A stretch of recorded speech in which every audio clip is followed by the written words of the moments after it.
کیا واسطہ، خود کو ہر حال خدا میں اماں کرے، دین جیسا کہے آؤ ویسا کرے۔ ونستغفره ونؤمن به ونتوكل عليه ونعوذ بالله من شرور انفسنا ومن سيئات اعمالنا، من يهده الله فلا مضل له ومن يضلله فلا هادي له، ونشهد ان لا اله الا الله وحده لا شريك له، ونشهد ان سيدنا ومولانا محمدا عبده ورسوله. قال الله تعالى في القرآن المجيد: إن الله يحب التوابين ويحب المتطهرين. صدق الله العظيم.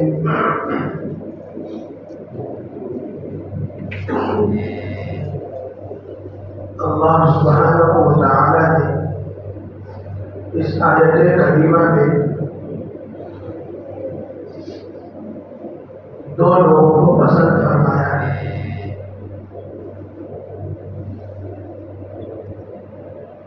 ان اللہ یحب التوابین، بے شک اللہ تبارک و تعالی توبہ کرنے والوں کو پسند کرتے ہیں، یحب المتطہرین، اور پاکی حاصل کرنے والوں کو پسند کرتے ہیں۔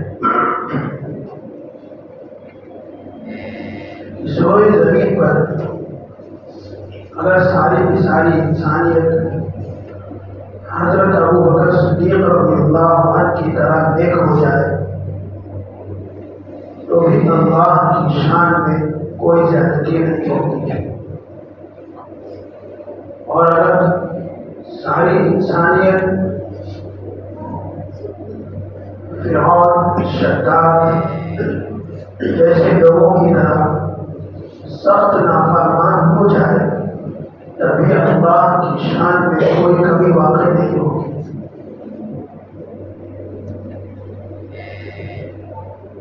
ہم جو عمل کرتے ہیں وہ اپنے فائدے کے لیے ہے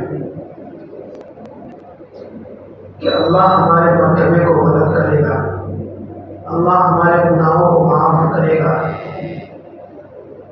اللہ ہمیں آفت اور مصیبتوں سے محفوظ رکھے گا۔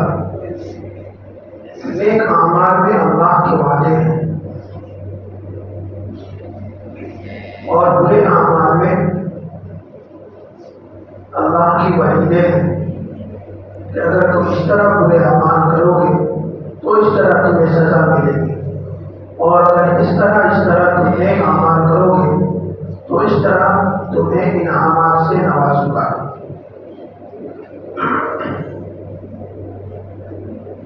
تو اللہ کے نیک بندے ہونے کے لیے اور اللہ کے پسندیدہ بندے بننے کے لیے ایک تو ہمیں توبہ کی کثرت کرنی ہوگی کہ چلتے پھرتے اٹھتے بیٹھتے توبہ استغفار کرتے رہے، اللہ سے معافی مانگتے رہے، کہ چاہے دانستہ طور پر جان بوجھ کر گناہ ہوئے ہو یا انجانے میں ہوئے ہو، اللہ تعالیٰ توبہ کرنے سے معاف کر دیں گے۔ اور دوسرے پاکی کا خوب خیال رکھیں۔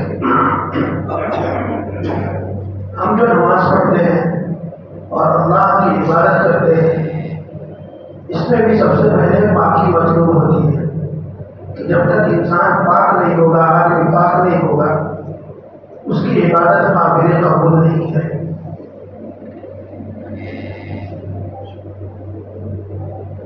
اسلام کے اندر پاکی کو آدھا ایمان کہا گیا ہے، اب طہور شطر ایمان کہ پاکی آدھا ایمان ہے۔ اور بڑی تاکید پاکی کے بارے میں حضور صلی اللہ علیہ وسلم نے فرمائی ہے، لیکن جتنی تاکید اللہ کے رسول صلی اللہ علیہ وسلم نے فرمائی ہے اتنی ہی زیادہ ہم بے توجہی پاکی کے بارے میں کرتے ہیں۔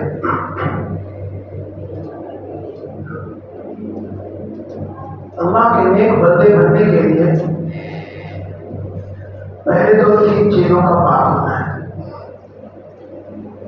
ایک بدن کی پاکی، دوسرے کپڑے کی پاکی، اور تیسرے مال کی پاکی۔ اور یہ تینوں چیزیں بھی عبادت میں ان تینوں کا دخل ہے کہ جب تک ہمارا بدن پاک نہیں ہوگا اور باقی کے مسائل کو ہم نہیں سمجھیں گے اور نہیں جانیں گے تو ہمیں معلوم نہیں ہوگا کہ آیا ہم مسجد جو آئے ہیں وہ ہم پاک جو شریعت کے مطابق بتایا گیا اس طرح پاک ہو کر آئے ہیں یا اپنے طریقے پر۔ جیسا کہ غسل میں 3 فرض ہیں، اگر وہ تینوں فرض ہم نے ادا کیے نہاتے ہوگا تو سمجھے کہ ہم پاک ہو کر مسجد میں آئے ہیں۔ اور اگر ان 3 چیزوں میں سے پہلی چیز ہے ناک میں نرم ہڈی تک پانی پہنچانا، دوسری چیز ہے کلی کرنا، اور تیسری چیز ہے پورے بدن پر اس طرح پانی بہانا کہ بال برابر میں کوئی جگہ سوکھی نہ رہے۔ ان تینوں میں سے اگر کچھ بھی ایک بھی کم ہو گئی تینوں چیزوں میں سے تو ہمارا غسل یا ہمارا نہانا نہیں ہوگا، چاہے ہم 10 بکٹ یا 15-20 بکٹ اپنے بدن پہ ڈال دیں۔ تو اس طرح ہمارا جسم، ہمارا بدن، ظاہری بدن پاک ہوگا۔ تو یہ 3 چیزیں فرض ہے، اس کے بغیر ان میں سے کوئی ایک چیز بھی چھوٹ گئی تو ہمارا غسل نہیں ہوگا۔ اسی طرح نماز کے اندر جب ہم عبادت کرتے ہیں اور نماز پڑھتے ہیں تو نماز کے اندر 14 فرض ہیں۔ اگر وہ 14 میں سے کوئی ایک فرض بھی ہم سے مس ہو گیا تو ہماری نماز نہیں ہوگی۔ تو کیا وہ 14 فرائض میں سے وہ 14 فرض ہمیں یاد ہے یا ہمیں معلوم ہے؟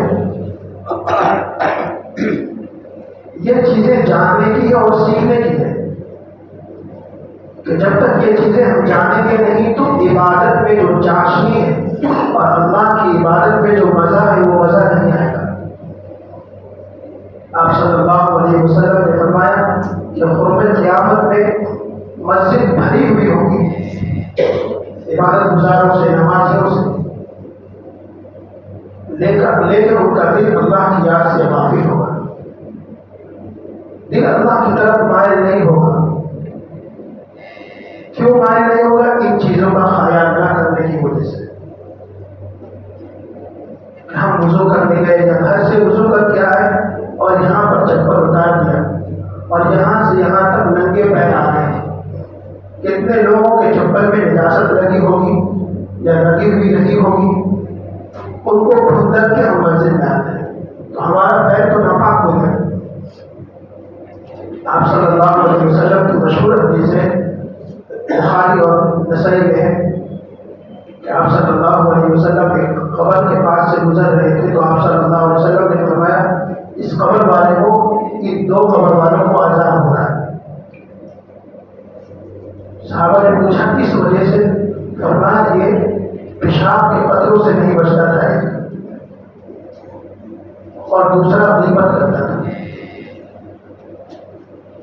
اب ہم باتھ روم میں جاتے ہیں، باتھ روم میں 2 طرح کا باتھ روم ہے، ایک کرسی نما ہے جس طرح میں بیٹھا ہوں، اس پر جب ہم اپنا تقاضا پورا کرتے ہیں تو کتنے چھینٹے ہیں جو اوپر اٹھتے ہیں، لیکن اس کو دھونے کا طریقہ کیا ہے؟ ظاہر سی بات ہے وہاں نیچے پیشاب کے قطرے بھی ہیں۔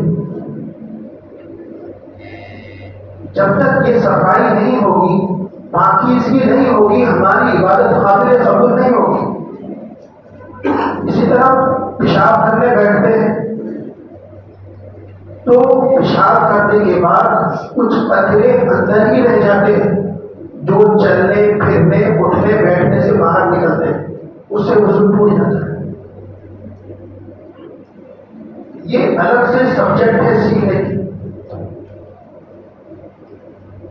اس کو آپ کیسے صفائی کریں گے اس کے طریقے بھی فقہاء کرام نے بتایا۔ جب ہم یہاں چپل اتار دیے تو اب ہمارا کام یہ ہے کہ یہاں جائے، پیر دھوئے اور پھر پیر دھو کر مسجد کے اندر آئے۔ بعض حضرات وہاں کونے میں جا کے وضو کریں گے اور وہاں سے باتھ روم روم سے لوگ نکلے ہوئے ہیں اور یہاں آ کے وضو کر کے ان کا پیر پورا ناپاک ہے،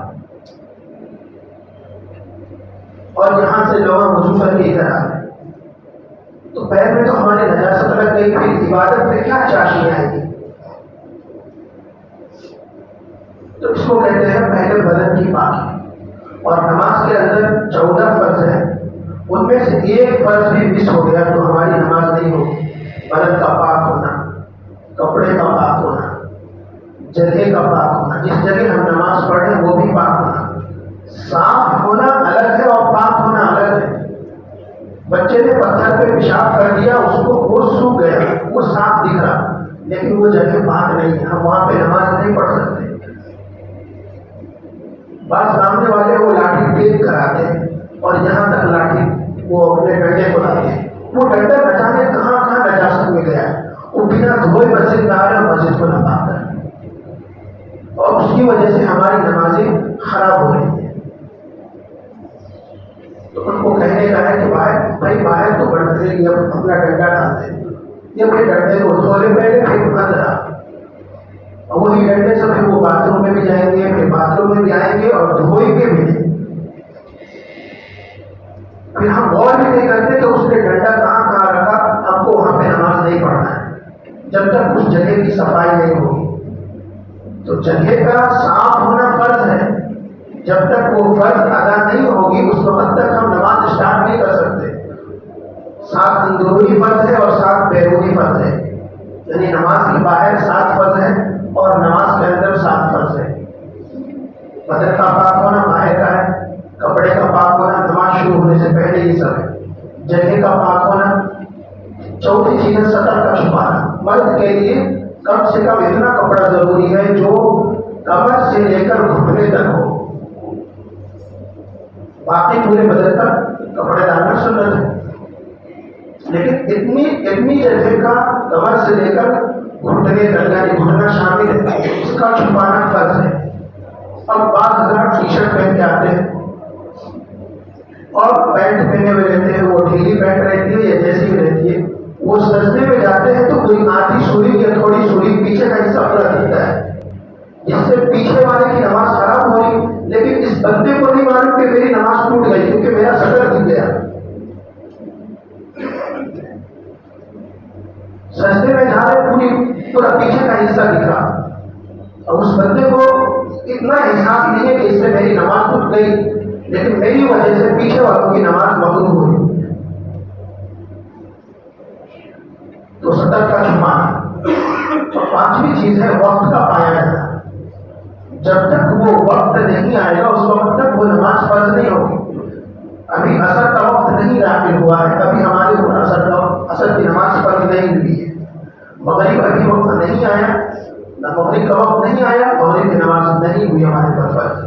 تو جو وقت داخل ہوگی وہ وقت داخل ہوگا وہ نماز ہم پر فرض ہو جائے گی۔ تو وقت کا پایا جانا، پھر قبلے کی طرف رخ کرنا، یہ بھی فرض میں سے ہے۔ اگر کوئی ادھر منڈی کر کے ادھر منڈی کر کے ادھر منڈی کر کے نماز پڑھے تو اس کی نماز نہیں ہوگی، تو یہ بھی فرض ہے۔ اور 7ویں چیز ہے نیت کرنا کہ ہم کون سی نماز پڑھ رہے ہیں، زبان سے نہیں تو کم سے کم دل میں رہنا کہ ہم سنت پڑھ رہے یا فرض پڑھ رہے یا نفل پڑھ رہے یا پھر واجب پڑھ رہے۔ سیدھا آگے نیت باندھ لیے، کچھ بھی دل میں ارادہ نہیں ہے تو وہ نماز قابل قبول نہیں ہے۔ پھر نماز کے اندر 7 چیزیں فرض ہیں۔ نمبر 1 تکبیر تحریمہ، یعنی وہ تکبیر جو حلال چیزوں کو بھی حرام کر دے۔ یہ چیزیں سیکھنے کی ہے، آج ہم مذاکرہ کر رہے سمجھو۔ تکبیر تحریمہ، تکبیر کہتے ہیں اللہ اکبر کہنے کو، نماز میں جتنی مرتبہ اللہ اکبر کہیں گے اس کو تکبیر ہوتے ہیں، لیکن پہلی تکبیر کو تکبیر تحریمہ کہتے ہیں اس لیے کہ یہ وہ تکبیر ہے جو حلال چیزوں کو بھی حرام کر دیتی۔ نماز سے پہلے ہم ایک دوسرے سے بات کر سکتے تھے، حلال تھا، جائز کا بات کرنا حرام، کھانا پینا جائز تھا، ناجائز حرام، اس طرح چلنا جائز تھا، اب حرام۔ تو اس لیے اس تکبیر کو تکبیر تحریمہ کہتے ہیں۔ آج تک ہم نے جاننے کی کوشش نہیں کی کہ پہلی تکبیر کو تکبیر تحریمہ کیوں بولتے ہیں۔ اور دوسری چیز ہے قیام، نماز کے اندر جو فرض ہے کھڑے ہونا، میرے پاس جتنے بچے پڑھتے ہیں میں تمام کو یاد دلایا ہوں.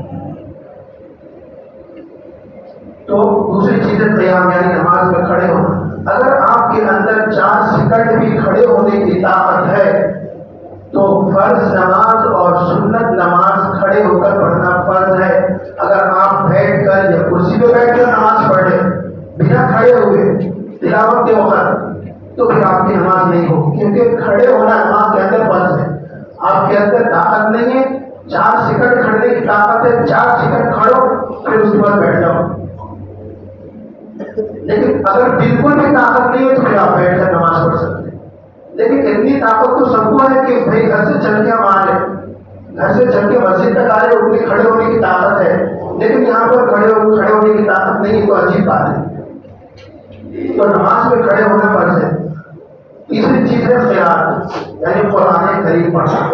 چوتھی چیز ہے رکوع. پھر 5ویں چیز ہے 2 سجدے.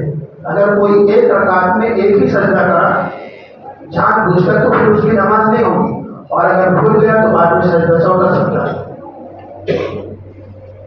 پھر قعدہ اخیرہ ہے، یعنی وہ قعدہ یعنی بیٹھنا جس میں ہم کو سلام پھیرنا ہے، اس میں بیٹھنا فرض ہے.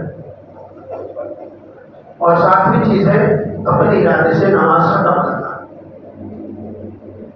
جب ہم اس طرح مکمل شریعت کا لحاظ کرتے ہوئے فرائض کا اور سنن اور مستحبات کا لحاظ کرتے ہوئے ہم نماز پڑھیں گے تو پھر ہماری نماز قابل قبول ہوگی. اور کم سے کم اتنا تو ہم ضرور کر سکتے ہیں کہ جو صورتیں اور جتنی چیزیں نماز میں پڑھی جاتی ہے اس کو میننگ کے ساتھ ہم یاد کر لیں، تاکہ ہمارا ذہن اور ہمارا دماغ نماز کے اندر اللہ کی طرف متوجہ ہے. ورنہ بنا معنی کے پڑھیں گے تو نماز تو ہو جائے گی، لیکن جو نماز کے اندر جو چاشنی ہے، جو مزہ ہے، وہ مزہ نہیں آئے گا. تو اللہ تبارک و تعالیٰ نے فرمایا ان اللہ یحب التوابین و یحب المتطہرین، کہ اللہ تبارک و تعالیٰ توبہ کرنے والوں کو اور پاکی حاصل کرنے والوں کو پسند فرماتے ہیں. تو پہلی چیز ہے بدن کی پاکی کرنا، اور دوسری چیز ہے کپڑے کی پاکی کرنا، یہ ظاہری پاکی ہے. تیسری چیز ہے اللہ کے پسندیدہ بندوں میں شامل ہونے کے لیے اپنے مال کے اندر پاکی کرنا. مال کے اندر کیسے پاکی ہوگی؟ کہ جن اشیاء کے اندر ہمیں ڈاؤٹ ہو، ہمیں شک ہو یا شبہ ہو کہ یہ حلال ہے یا حرام ہے، اس کو ہم چھوڑ دیں. حرام سے تو بچنا ہی ہے، سود سے تو بچنا ہی ہے.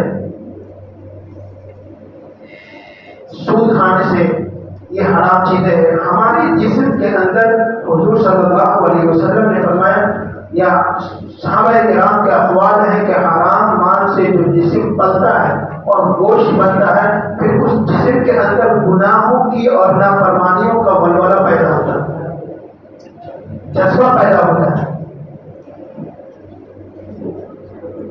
کہ جو جسم حرام مال سے پلا ہوا ہو وہ کیسے نمازوں کی طرف وہ جسم دوڑ سکتا ہے، اور وہ جسم کیسے اللہ کی عبادت کی طرف دوڑ سکتا ہے. اور دوسری چیز ہے اپنے مال کو پاک رکھنا. تو حرام مال کھانے سے بچنا ہے اور اپنے مال کو پاک رکھنا ہے. اپنے مال کو کیسے پاک رکھیں گے؟ کہ اگر آپ صاحب نصاب ہے، اگر آپ مالدار ہیں تو حساب مکمل کر کے پھر اس مال کی زکات نکالنا. زکات کہتے ہیں یہ کہ مال کی پاکی کرنا، کہ جو آپ نے حلال طریقے سے مال کمایا ہے، حرام طریقے سے مال کمایا ہو تو وہ کبھی پاک نہیں ہو سکتا، نہ اس کی زکات ہو سکتی ہے. لیکن حلال طریقے سے جو آپ نے مال کمایا ہے اور آپ مالدار ہیں، اس کا سال میں 1 مرتبہ حساب کر کے 1 روپے بھی اگر ادھر آ گیا تو ہمارا مال ناپاک ہو جائے گا. حلال مال اس کی زکات مستحق کو دینا ہے، اس کو کہتے ہیں مال کی پاکی. اگر ہم زکات اپنے اندازے سے دے لیں، جتنا مرضی دل ہوتا اتنا دے، ہمارے مال کی پاکی نہیں ہو رہی، جس کی وجہ سے ہماری عبادتوں میں نہ چاشنی ہے، نہ ہمارے دعاؤں میں قبولیت ہے. حضرت امام احمد بن حنبل رحمہ اللہ نے اپنے ایک شاگرد کو جو ان کے پاس پڑھنے والا لڑکا تھا اس کو کہا کہ یہ 1 روپے لو یا 1 پیسے لو تم اور دان لے کر آ جاؤ۔ وہ لڑکا دان لینے گیا اور 1 روپے کی دان لینے لگا تو سامنے ایک اور دکان والا تھا، ہوٹل والا، تو اس نے کہا میرے پاس سے لوگے تو میں 2 چمچے دوں گا، اور 1 روپے کی ایک چمچ دال ملتی تھی۔ جب پھر اس بندے نے کہا میں 3 دوں گا، اس بندے نے کہا میں 4 دوں گا، لاسٹ میں ایک دکان والے نے کہا میں 7 چمچ دوں گا۔ وہ بندہ، وہ لڑکا 7 چمچ دال لے کر امام احمد بن حنبل کے پاس آ گیا۔ امام احمد بن حنبل نے کہا کہ میں تو 1 روپے دیا تھا اور 1 روپے کی دال 1 چمچ پکی ہوئی ملتی ہے بازار میں، تم اتنا سارا کٹورا بھر کے لا لیے، یہ کیسے تم لائے؟ انہوں نے کہا دونوں دکان والوں میں مقابلہ بازی ہوئی تو جس نے کہا میں سب سے زیادہ دوں گا اس سے لے لیا۔ امام احمد بن حنبل رحمہ اللہ نے فرمایا کہ یہ 1 چمچ دال صرف میری ہے، باقی دال وہ دکان والے کو جا کے لوٹا دو، کیونکہ اس کا کھانا ناجائز ہے۔ جو بندہ کٹورا لے کر گیا لیکن وہ دکان والا بند کر کے چلا گیا۔ امام احمد بن حنبل نے کہا کہ دال تو خراب ہو جائے گی شام تک، تم جا کر اس کو بیچ دو۔ اس میں یہ کہنا کہ ایک چمچ امام احمد بن حنبل کی دال ہے، باقی 6 چمچ کوئی بھی خرید سکتا ہے، لیکن وہ دال شبہ والی ہونے کی وجہ سے، ڈاؤٹ فل ہونے کی وجہ سے کوئی خریدنے کو تیار نہیں تھا کہ حلال کھانے کا کتنا احتیاط تھا لوگوں میں۔ آج ہمارے پاس گراہک آتا ہے، ہماری دکان ہے تو ہم چاہتے ہیں کہ 10 روپے کی چیز 150 میں بیچ دیں۔ یہ تو کسٹمر کے اوپر ظلم ہے، اور آیا یہ طریقہ درست ہے یا نہیں ہم اس کو سمجھتے بھی نہیں ہیں۔ پھر یہ آج اس طرح کی طریقے سے جو ہم کما رہے ہیں اور اپنے بچوں کو کھلا رہے ہیں، کیا اس سے ہمارے جسم کے اندر جو قوت ملے گی، کیا اس سے ہمارے ہم کو عبادت کرنے میں مزہ آئے گا؟ اسے کہتے ہیں بدن کی، اپنے مال کی پاکی کرنا۔ بدن کی پاکی بھی ہو، مال کی بھی پاکی ہو، اور کپڑے کی بھی پاکی ہو۔ یہ 3 ظاہری پاکی ہے۔ آج جو ہم کہتے ہیں کہ ہمارے بچے نہیں سنتے، بچے نماز پڑھنے کو نہیں جاتے، یا بچوں کے اندر دین کی تڑپ نہیں ہے، طلب نہیں ہے، ہم بولتے فجر میں قرآن پڑھو، نہیں پڑھتے، کس وجہ سے؟ ہم احتیاط والا اور حلال جو پیور حلال ہوتا ہے وہ چیزیں ہم نہیں کھلا رہے ہیں۔ ایک اللہ والے ذکر فرماتے ہیں کہ میرے مدرسے میں ایک بچہ آیا، صبح سے لے کر شام تک وہ سبق یاد کرتا، اس کو یاد ہی نہیں قرآن، پورے سال میں 1 پارہ بھی وہ پڑھ نہیں سکا۔ پھر ایک دن اس کے پیرنٹس کو بلایا ہم نے اور کہا کہ پھر بچے کو بلایا الگ سے اور کہا کہ تم کیا کیا کھاتے ہو؟ تو اس نے کہا ویکینڈ پہ جو میری والدین آتے ہیں تو فلاں فلاں ہوٹل میں ہم کو لے جاتے ہیں، پھر وہاں کھلاتے ہیں۔ والدین کو بلا کے وہ اللہ والے نے کہا، وہ زندہ ہیں ابھی بھی، کہا کہ اپنے بچوں کو گھر کا کھانا بنا کے لاؤ، جب تک مدرسے میں ہے مدرسے میں کھائے گا، اور ویکینڈ پہ آ رہے تو گھر کا بنا ہوا لاؤ، باہر کی چیزیں نہ کو کھلاؤ۔ والدین بات مان گئے اور اگلے 1 سال کے اندر وہ لڑکا پورا حافظ قرآن ہو گیا۔ باہر کا کھانا کیسا ہے، بنانے والا کس طریقے سے بنایا، آیا وہ مکمل شریعت کا لحاظ کر کے بنایا یا نہیں، آیا اس میں کوئی حرام چیزیں یا شبہ والی چیزیں تو ملایا نہیں، جس کی وجہ سے ہمارے بچوں کے اندر جو روحانی اللہ کی طرف سے نور نازل ہوتا ہے دلوں کے اندر، جس سے اسباب یاد ہوتے ہیں، ذہن کھلتے ہیں اور شریعت کی طرف دوڑتے ہیں، وہ چیزیں روکنے والی چیزیں کہیں تو وہ ملایا نہیں اس میں۔ تو اپنے بچوں کو اگر ذہین بنانا ہے، دیندار بنانا ہے، تو باہر کی چیزوں سے حتی الامکان احتیاط کریں۔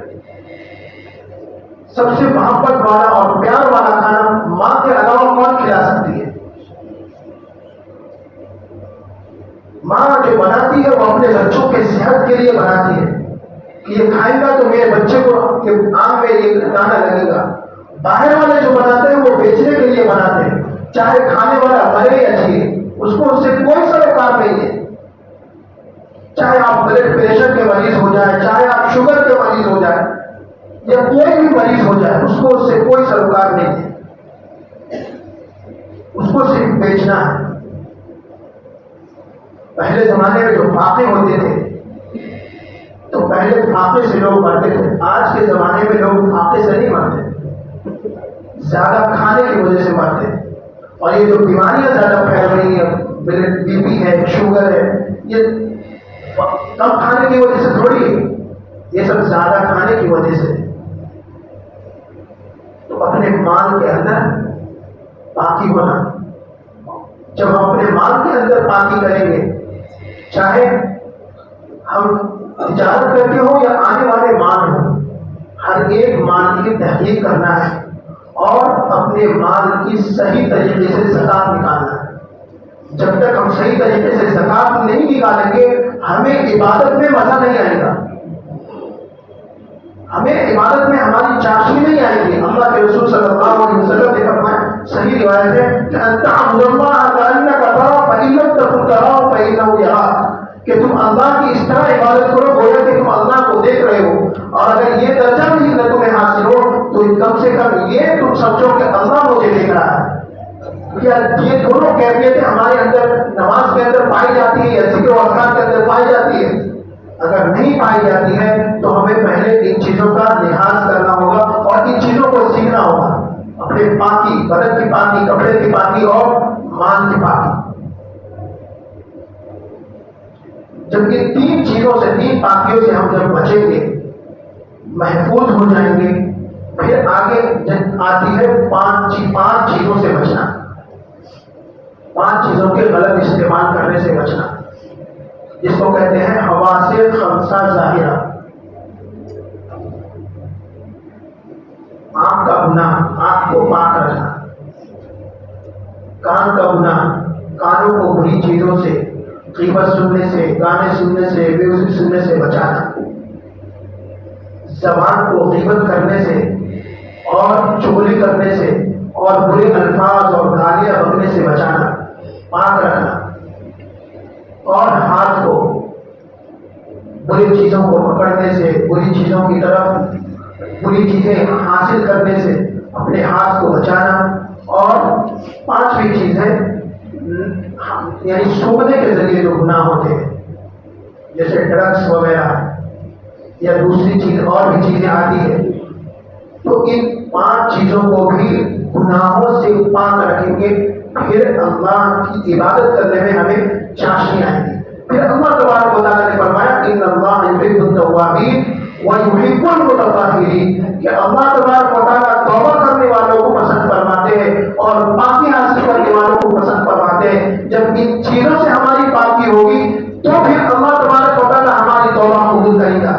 جب تک ان چیزوں سے ہماری پاکی نہیں ہوگی, ان اشیاء سے جو ابھی بتائی گئی ہے, اس وقت تک ہم چاہے جتنی بھی دعائیں کریں, اللہ تبارک و تعالیٰ نہ ہماری توبہ قبول کرنے والے ہیں نہ ہماری دعا قبول کرنے والے ہیں. کیونکہ دعا قبول ہونے کے لیے پہلے پاکی ضروری ہے, ہر چیز کی پاکی ضروری ہے. جب تک ہمارے اندر پاکیزگی نہیں آئے گی, نفاست نہیں آئے گی, طہارت نہیں ہمیں لینا آئے گا صحیح سے شریعت کے مطابق, اس وقت تک ہم نہ صحیح عبادت کر سکیں گے اور نہ صحیح عبادت کرنے کی وجہ سے نہ ہماری دعائیں قبول ہوں گی.